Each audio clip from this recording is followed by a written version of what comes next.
سلطان عبدالحمید ثانی نے جب مسجد نبوی شریف کی تعمیر کا حکم دیا تھا تو پورے ترکی سے لوگوں کو بلایا تھا کہ اپنے اپنے بچے لے کر کے آؤ. جو بھی بچے پیدا ہوئے 1 دن کے 2 دن کے وہ سب لے کر کے لوگ حاضر ہوئے. 500 بچے جمع ہوئے. بادشاہ نے وہ سارے بچوں کو لے لیا, ایڈاپٹ کر لیا. مدینے سے کچھ دور ایک بستی بسائی جو جنگل میں تھی, آس پاس کوئی شہر بھی نہیں تھا.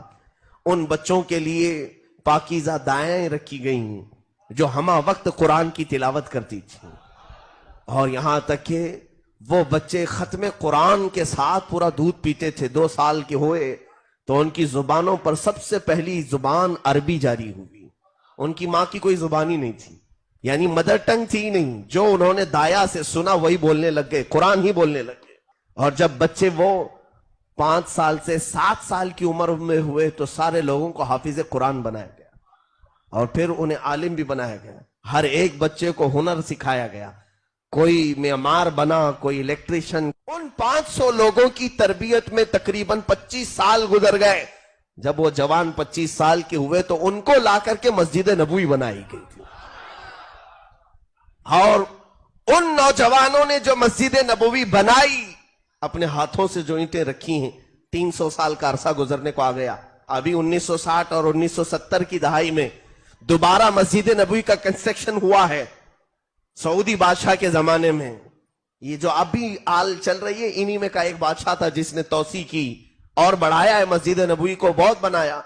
لیکن جو اصل میرے آقا صلی اللہ علیہ وسلم کا حجرہ ہے, جہاں روضہ ہے اور جہاں پہلی 4 صفیں لگتی ہیں, یا ریاض الجنہ ہے, اس جگہ کو شہید کر کے نیا بنانا تھا, نیا پروجیکٹ تھا. تو لکھنے والوں نے یہ بھی لکھا ہے کہ 1 مہینے تک بلڈوزر اس کو دراڑے مارتے رہے لیکن دیوار ہلی نہیں, اس کے کوئی پلر نہیں ہلے.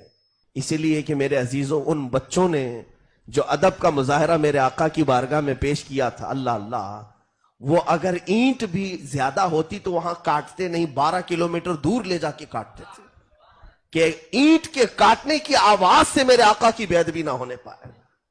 اور پوری مسجد کی تعمیر ہو گئی, کسی دیوار پر انہوں نے قدم نہیں رکھا.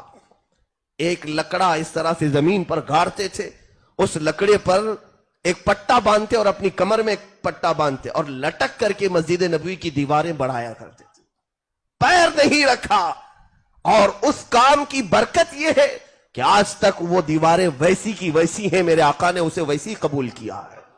ساری چیزیں نہیں ہو گئیں, لیکن مسجد نبوی کا وہ حصہ آج بھی وہی ہے جو ترکیوں نے بنایا تھا.